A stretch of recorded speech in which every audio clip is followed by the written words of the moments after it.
Ranking of the 10 movies at this year's Oscars from worst to best. Number 10, EMILIA, Perez. The movie has such bad musical numbers that they're downright embarrassing. The Latin community is criticizing the film for its poor representation of Mexico. There are countless awkward moments, and Selena Gomez doesn't speak Spanish well.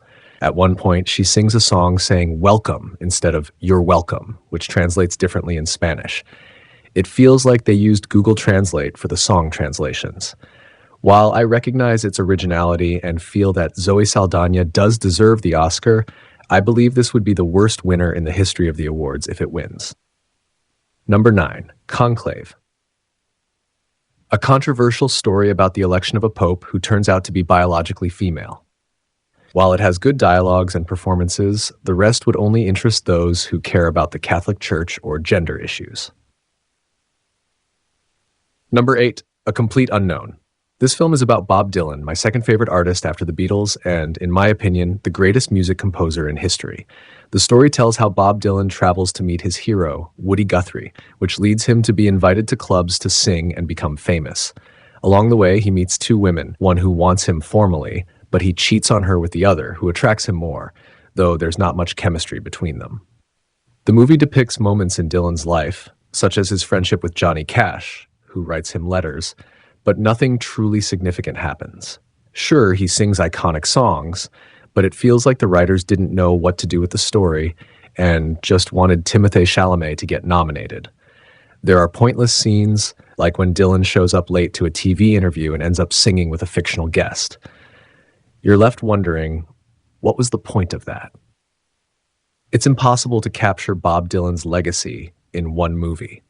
While I enjoyed following the characters around and Elle Fanning looks stunning, I feel this movie doesn't deserve to be nominated for Best Picture. The ending, where Dylan uses an electric guitar to change his musical style, angering his audience, isn't impactful enough to win the Oscar. Number 7, Nickel Boys. A nearly forgotten movie that could still catch the Academy's attention. It's about two young men who are mistreated at an institution, with the story told in the first person, almost like a video game. The plot is moving and reminiscent of films like If Beale Street Could Talk. However, I feel it falls short. It's good, but I don't think it can compete with the others. At the very least, I hope it makes it to the nominations. Number 6, The Substance. This movie has a perfect start, with a clash between two actresses and a comparison of being young versus old. Demi Moore will be a strong candidate for Best Actress, although, honestly, I'd give the award to the actress from Anora. The movie is excellent, but I have to mention that I didn't like the ending with the monster. I also wasn't convinced by how they try to deliver a message so explosively, like when a face appears looking for a star on the street. Still, it's interesting to see something from the horror genre. Number 5, Wicked. Here's where the best of the year starts. Wicked manages to capture the feeling of going to Broadway right from the cinema. It's a fantastic musical with strong character development and an epic show-like tone. Number 4, Anora. The first part of this movie just shows a girl and a guy having sex and spending money, but later they don't know where to go and end up in the saddest place imaginable. Anora is humiliated for half the movie. It's good, and I hope the Golden Globes were wrong to underestimate it because it deserves more importance during the award season. Also, it features my favorite performance. Anora is a girl you'll remember for a long time after watching the movie. Spot number 3, Sing Sing.